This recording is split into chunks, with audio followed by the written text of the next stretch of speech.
Bien, alors après Agnès et Ralph, je vais vous proposer un troisième récit, une troisième version de l'histoire du GEMCA, mon histoire du GEMCA. Une aventure intellectuelle et humaine à la fois, les deux dimensions étant inextricablement liées.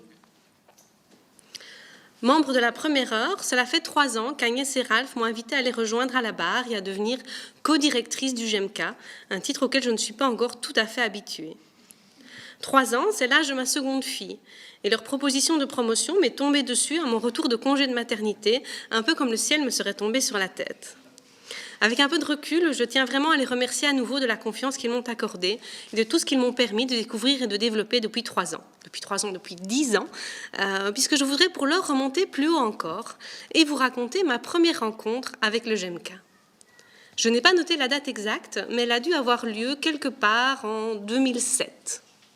Oui, vous avez bien entendu, et je n'ai pas mal calculé. En 2007, avant la création du GEMCA, qui donc fête ses 10 ans en 2018.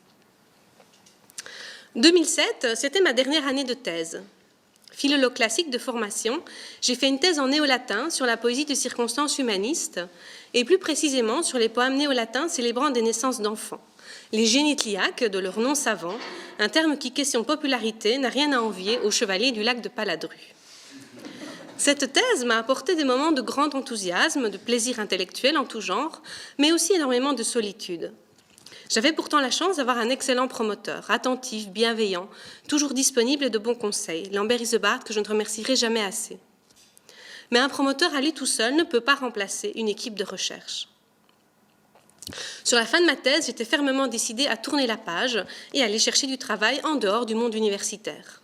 J'en avais fait part à mon promoteur et j'avais même commencé à envoyer des lettres de candidature à des maisons d'édition, à des associations. Un jour toutefois, M. Isebart m'a fait part d'une discussion qu'il avait eue avec sa voisine de bureau, une dame au nom italien, ou serait-ce corse, qui avait le projet de rassembler une équipe de chercheurs autour des XVIe et XVIIe siècles. Il fallait absolument que j'aille lui parler. D'accord, j'irai la voir, ai-je répondu. Et je suis une femme de parole. En même temps, ma timidité naturelle, conjointe à ma démotivation conjoncturelle, ne me rendait pas particulièrement entreprenante en la matière. Je me suis donc rendue devant le bureau de Mme Guiderdoni à une heure improbable, tôt le matin, et j'ai frappé mollement à sa porte. Pas de réponse, pas de chance. J'ai filé sans demander mon reste. Mais M. Isebart ne m'a pas laissé m'en tirer à si bon compte. Un peu plus tard, il est repassé à mon bureau pour me dire « Si vous n'avez pas encore eu l'occasion de parler à Mme Guiderdoni, allez-y maintenant. Elle est dans son bureau, j'ai entendu sa voix. » Mise au pied du mur, j'ai donc été frappée une seconde fois au bureau d'Agnès. Et quand j'en suis sortie, une bonne demi-heure plus tard, je n'avais plus du tout l'intention de quitter l'université. Que s'était-il donc passé? A posteriori, je me dis que dès ce jour-là, Agnès m'avait fait rencontrer le GEMCA, m'avait fait entrevoir le GEMCA, qu'elle et Ralph n'avaient pas encore créé, mais dont l'esprit était déjà bien vivant. J'ai découvert ce jour-là l'enthousiasme de partager des idées, des savoirs, des projets, avec une personne spécialiste d'un autre domaine, dans une ambiance d'écoute et de pont jeté entre les disciplines et les sujets. J'ai réalisé avec excitation qu'il y avait des gens qui avaient besoin de mes compétences de latiniste et que ces gens-là avaient aussi d'autres compétences dont moi, de mon côté, j'avais besoin pour aller plus loin avec mes textes néo-latins. J'ai aussi découvert cette sensation grisante de pouvoir discuter le coup à coup de plan A, plan B, plan C, dans un mélange de franchise, de pragmatisme et d'inventivité dans la recherche de financement. Je me suis donc remise dans cette fameuse course au financement et c'est ainsi que j'ai finalement poursuivi ma carrière au FNRS. Entre-temps, le GEMCA a effectivement été fondé et j'ai commencé à assister assidûment à tous les séminaires, les conférences, les ateliers, les 150. Au début, nous n'étions qu'une poignée et puis plein de visages ont commencé à se rajouter. Et les activités GEMCA sont devenues aussi des moments de rencontre et de discussion privilégiés entre jeunes chercheurs. Je vois beaucoup de ces visages présents aujourd'hui et cela me fait grand plaisir de tous vous voir ou vous revoir. Je me souviens de quelques grands moments. Les rencontres annuelles au restaurant, avant que nous devenions trop nombreux et passions à la commande de sandwichs. Les migrations printanières au congrès annuel de la RSC, où nous partions en bande envahir Washington, San Diego, Chicago ou Venise. Et il y a toujours ce que j'appellerais l'esprit GEMCA, qui n'est pas notre apanage, bien sûr, mais qui m'est précieux dans notre centre. La richesse et la liberté des échanges, le partage d'idées et de compétences, les projets et les collaborations qui germent au détour d'une discussion ou d'un couloir, le sentiment d'être pleinement informé de ce qui se passe et libre et responsable de ses choix.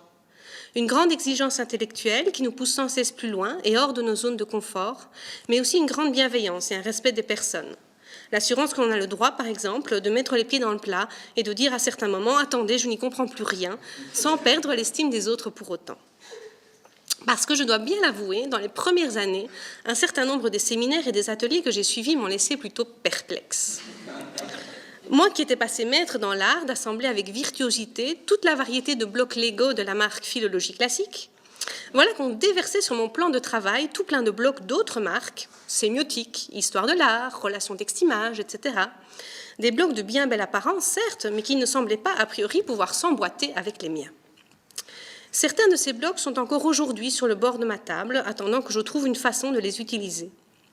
Mais d'autres sont désormais bien intégrés dans mes constructions, où ils jouent parfois même le rôle de pièces maîtresses ou de pierres d'angle. Tout ce cheminement, je le précise, a été possible parce que j'ai eu la chance, et je suis consciente que c'est un privilège, que d'autres auraient mérité autant que moi, de recevoir ce qui est devenu un luxe et une denrée rare dans le monde de la recherche, le temps de laisser mûrir mes idées. Ainsi, au fil des années, au fil des projets partagés, et il y en a eu beaucoup, avec beaucoup de personnes différentes, des projets aussi variés que le sont les textes latins de la première modernité, le GEMCA a fait évoluer mes intérêts de recherche, a complexifié mes questionnements, a enrichi ma manière de travailler.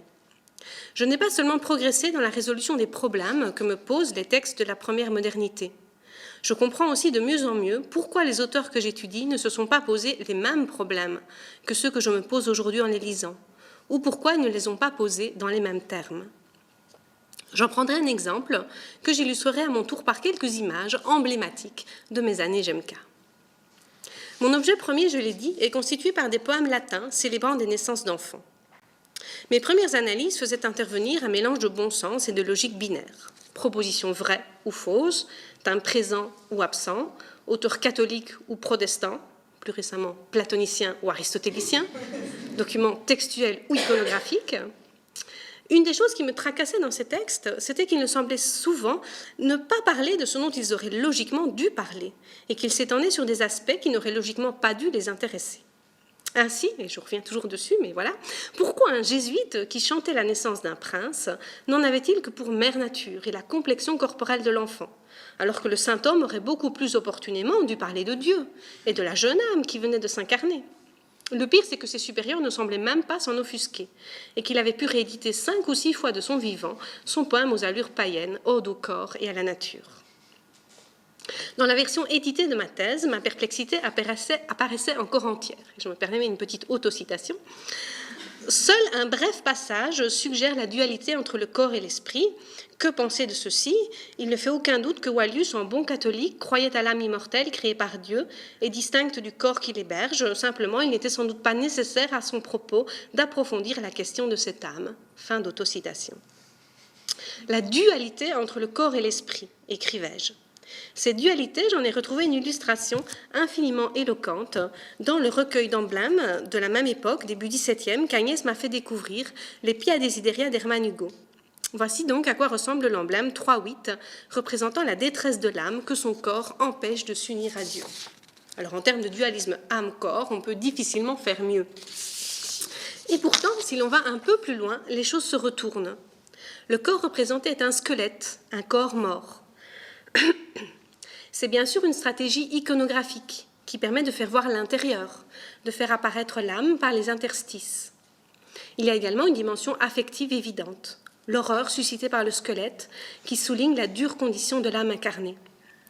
Mais d'un point de vue plus philosophique, un cadavre est aussi, dans la tradition aristotélicienne, la seule façon intellectuelle de concevoir un corps indépendamment de son âme.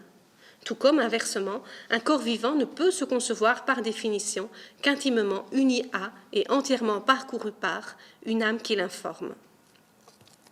Si l'on veut, comme dans une opération alchimique, isoler les deux parties du composé humain, la partie corporelle ne peut être autre chose qu'un cadavre.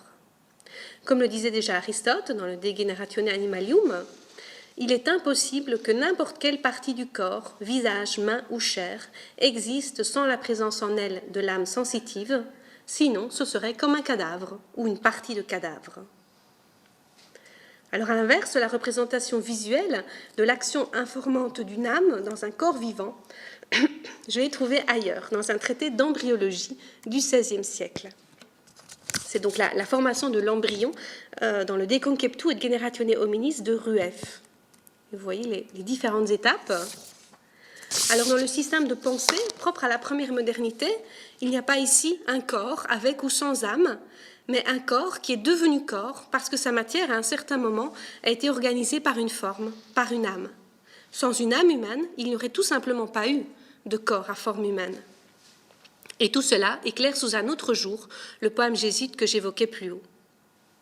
Alors je voudrais vous montrer encore une dernière série d'images qui m'ont permis d'avancer un peu plus loin sur la route de la reconnaissance de modes de pensée non dualistes, dont je suis de plus en plus convaincue qu'ils informent de nombreux textes et représentations de la première modernité, et qu'ils devraient donc aussi, idéalement, informer nos analyses et nos interprétations de ces textes et représentations. Cette série d'images est tirée d'un ouvrage dont Agnès vous a déjà parlé, sur lequel j'ai eu l'occasion de travailler longuement, Les Conclusiones d'Otto Venus. Alors vous voyez, ça ce sont les 3 premières gravures de l'ouvrage, ça se complexifie de plus en plus. Et la lettre A représente l'être, c'est-à-dire Dieu. B représente le néant, c'est-à-dire aussi notre monde, l'univers, y compris ce que nous appelons la nature. Les gravures montrent comment l'être A, qui au début est seul dans le champ de la page, précipite en son centre le néant B, et c'est la création du monde, mais aussi comment, à tout moment, A demeure au cœur de B, et B demeure au cœur de A. Au-delà du caractère apparemment simpliste de ces schémas, quelle manière plus radicale de nous faire comprendre que le monde ne se conçoit pas seulement en termes d'opposition et d'exclusion, mais aussi d'inclusion et de participation. Cet entraînement patient à comprendre dans toutes leurs nuances d'autres manières de penser le monde me semble un acquis précieux de la recherche en sciences humaines, un outillage mental qui peut permettre de mieux comprendre notre histoire, mais aussi de comprendre plus finement le monde d'aujourd'hui.